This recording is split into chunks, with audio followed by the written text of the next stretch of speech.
আসসালামু আলাইকুম। বিশ্ব সংবাদে আপনাদের স্বাগত জানিয়ে দেব সবশেষ আপডেট সংবাদ। শুরুতেই থাকবে ইসরায়েলকে যে কৌশলে অন্ধ করে হামলা চালাচ্ছে হিজবুল্লাহ।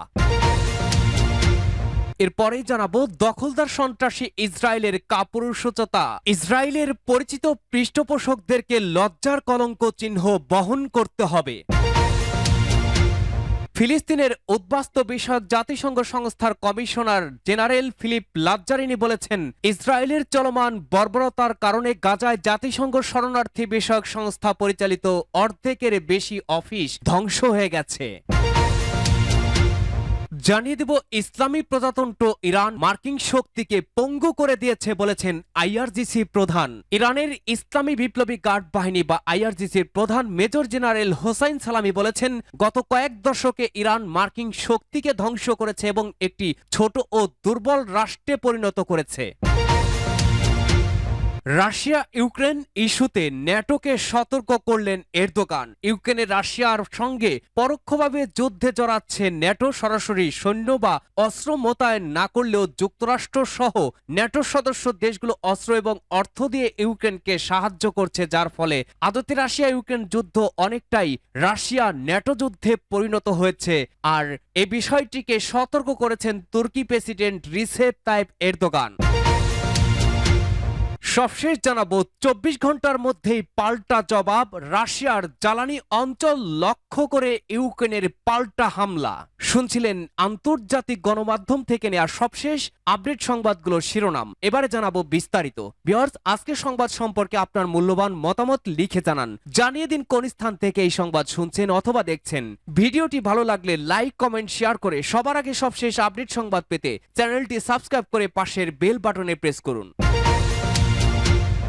ইসরায়েলকে যে কৌশলে অন্ধ করে দিয়েছে হিজবুল্লাহ। ইরান সমর্থিত লেবাননের সশস্ত্র গোষ্ঠী হিজবুল্লাহ ইসরায়েলের উন্নত ও আধুনিক নজরদারি প্রযুক্তি এড়াতে পুরনো প্রযুক্তি ব্যবহার করছে। হিজবুল্লাহর নেতা হাসান নাসরুল্লাহ একে ইসরায়েলকে অন্ধ করার কৌশল হিসেবে বর্ণনা করেছেন। তিনি বলেছেন, ইতিহাসের সবচেয়ে কঠিন প্রযুক্তির মোকাবেলায় প্রয়োজন পুরনো পদ্ধতি। ব্রিটিশ বার্তা সংস্থা রয়টার্স এই খবর জানিয়েছে। সম্প্রতি সপ্তাহগুলোতে হিজবুল্লাহ ও ইসরায়েলের মধ্যে সংঘর্ষ বেড়েছে। ইসরায়েলি আক্রমণে ৩৩০ জন হিজবুল্লাহ যোদ্ধা এবং ৯০ জন সাধারণ মানুষ নিহত হয়েছেন। অন্যদিকে ইসরায়েলে ২১ জন সেনা ও ১০ জন বেসামরিক নিহত হয়েছেন। ইসরায়েলের সামরিক বাহিনী হিজবুল্লাহর বিরুদ্ধে তথ্য সংগ্রহের জন্য নিরাপত্তা ক্যামেরা এবং রিমোট সেন্সিং সিস্টেম ব্যবহার করছে। হিজবুল্লাহ ইসরায়েলের গোয়েন্দা তথ্য সংগ্রহকে ব্যাহত করতে ড্রোন ব্যবহার করছে। হিজবুল্লাহ মোবাইল ফোনের পরিবর্তে পেজার ও কুরিয়ার ব্যবহার শুরু করেছে, যা তাদের শনাক্ত কঠিন করে তুলেছে।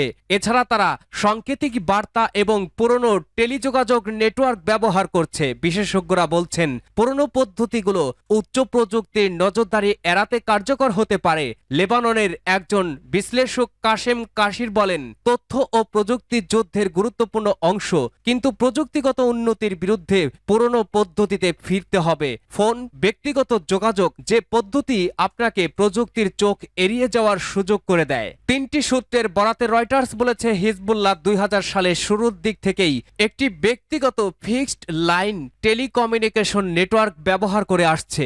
অস্ত্র যুদ্ধ সংক্রান্ত মিটিং থেকে শুরু করে অন্যান্য বিষয়ে কোটেজ ব্যবহার করছে এবং মেসেজ ব্যবহার করে তারা। এই মেসেজ আবার বিভিন্ন ইউনিটের কাছে পৌঁছে দেয় ছদ্মবেশী গোপন দূতরা। এই ধরনের গোপন কোডগুলো প্রায় প্রতিদিনই পরিবর্তন করা হয় বলেও সূত্রের কাছ থেকে জানতে পেরেছে রয়টার্স। যদিও হিজবুল্লাহর বার্তা বিভাগ এসব সূত্রের দেওয়া তথ্য নিয়ে কোনো মন্তব্য করতে রাজি হয়নি। ইসরায়েলি সামরিক বাহিনী জানায়, তারা হিজবুল্লাহ সামরিক লক্ষ্যবস্তুতে আক্রমণ চালাচ্ছে এবং গোষ্ঠীটির হামলায় বেসামরিক লোকজনের ক্ষতি কমানোর চেষ্টা করছে। ইসরায়েলি হামলার পর হিজবুল্লাহ নিরাপত্তা ব্যবস্থা আরও কড়াকড়ি হয়েছে। যোদ্ধাদের মোবাইল ফোন নিষিদ্ধ এবং নিরাপত্তা ক্যামেরা সংযোগ বিচ্ছিন্ন করার নির্দেশ দেওয়া হয়েছে। সম্প্রতি হিজবুল্লাহর একটি ভিডিও প্রকাশ করেছে করেছে, যেখানে তাদের ড্রোনের মাধ্যমে ইসরায়েলের পর্যবেক্ষণ বেলুনের আক্রমণ করা হয়েছে। ইসরায়েলি সামরিক বাহিনী বলেছে আক্রমণের ফলে কোনো ক্ষতি হয়নি। তাদের দাবি, হিজবুল্লাহর ড্রোন হামলার ফলে কোনো উল্লেখযোগ্য প্রভাব পড়েনি, তবে হিজবুল্লাহর প্রযুক্তিগত সচেতনতা বেড়েছে এবং তাদের নিরাপত্তা ব্যবস্থা আরও জোরদার হয়েছে। হুতি ও ইসলামী যোদ্ধাদের আক্রমণ আত্মঘাতী ড্রোন দিয়ে গত সোমবার গভীর রাতে ইসরায়েলের গুরুত্বপূর্ণ স্থাপনায় হামলা চালিয়েছে বলে দাবি করেছে ইয়েমেনের বিদ্রোহী গোষ্ঠী হুতি যোদ্ধারা। ইরাকের শিয়া সমর্থিত ইসলামী প্রতিরোধ যোদ্ধারাও যৌথভাবে ইসরায়েলের বন্দর নগরী এইলাতে হামলা চালিয়েছে। দখলদার সন্ত্রাসী ইসরায়েলের কাপুরুষতা।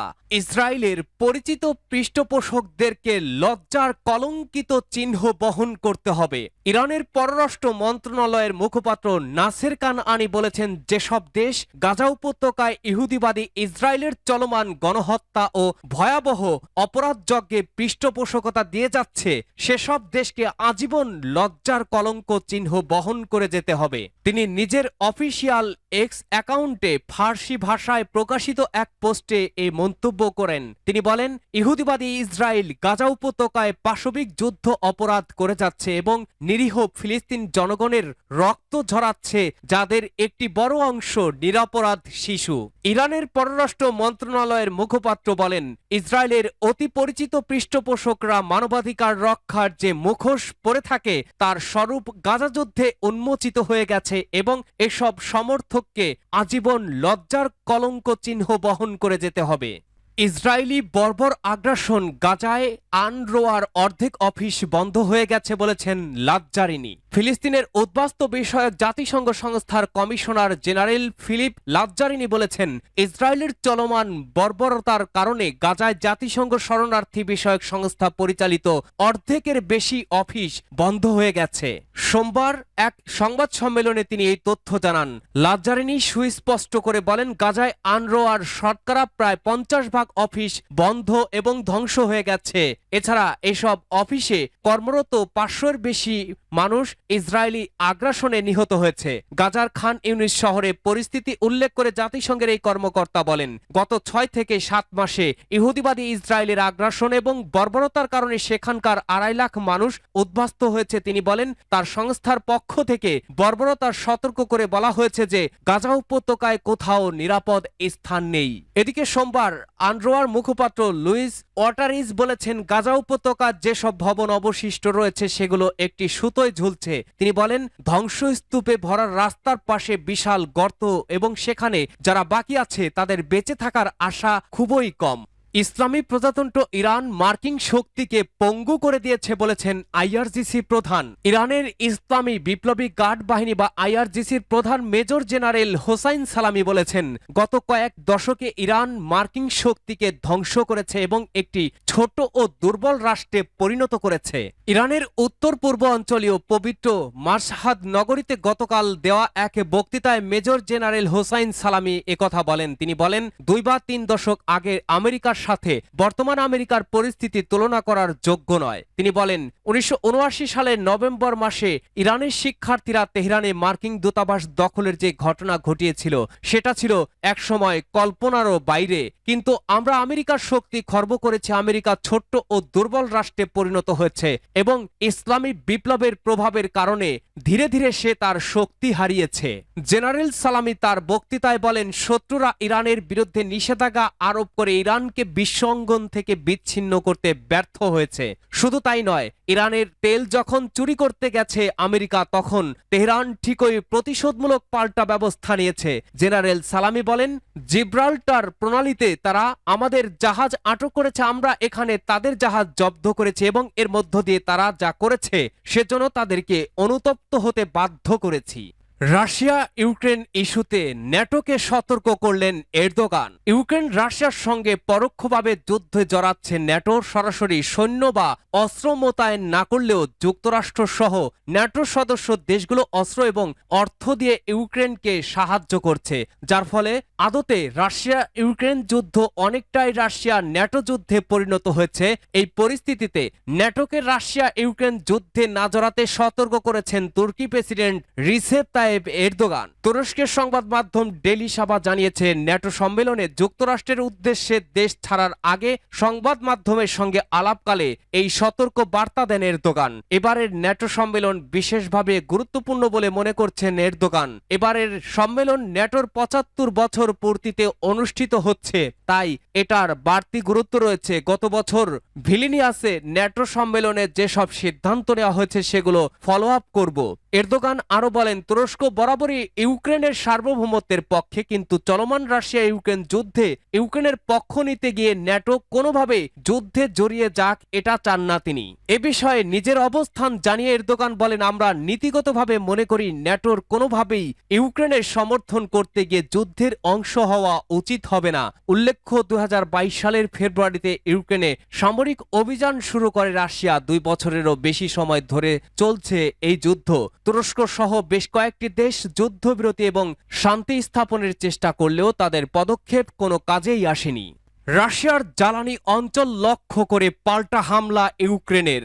আবারও রাশিয়ার জ্বালানি অবকাঠামো লক্ষ্য করে ড্রোন হামলা চালিয়েছে ইউক্রেন। মঙ্গলবার ৯ জুলাই রাশিয়ার বিভিন্ন অঞ্চল লক্ষ্য করে ডর্জন খানেক ড্রোন ছড়ে কিয়েভ। খবর কিয়েভ পোস্টের, যাতে এখন পর্যন্ত একজনের মৃত্যুর খবর পাওয়া গেছে। ইউক্রেনের ড্রোন হামলার ক্ষতিগ্রস্ত হয় রাশিয়ার দক্ষিণ অঞ্চলীয় ভলগোগ্রাদ, রস্তভ ও আক্তুবিনস্কের বেশ কিছু এলাকা। আগুন লেগে যায় দুটি বৈদ্যুতিক সাবস্টেশন ও একটি তেল পরিশোধনাগারে। শোনা যায় কয়েক দফা বিস্ফোরণের শব্দ। এছাড়াও ক্ষতিগ্রস্ত হয় একটি সামরিক স্থাপনা। এর আগেও রাশিয়ার গুরুত্বপূর্ণ জ্বালানি অবকাঠামো লক্ষ্য করে বেশ কয়েকবার হামলা চালিয়েছে কিয়েভ। সোমবার ৮ই জুলাই ইউক্রেনের সবচেয়ে বড় শিশু হাসপাতালে মস্কোর ক্ষেপণাস্ত্র হামলার জবাবে এ হামলা চালায় কিয়েভ।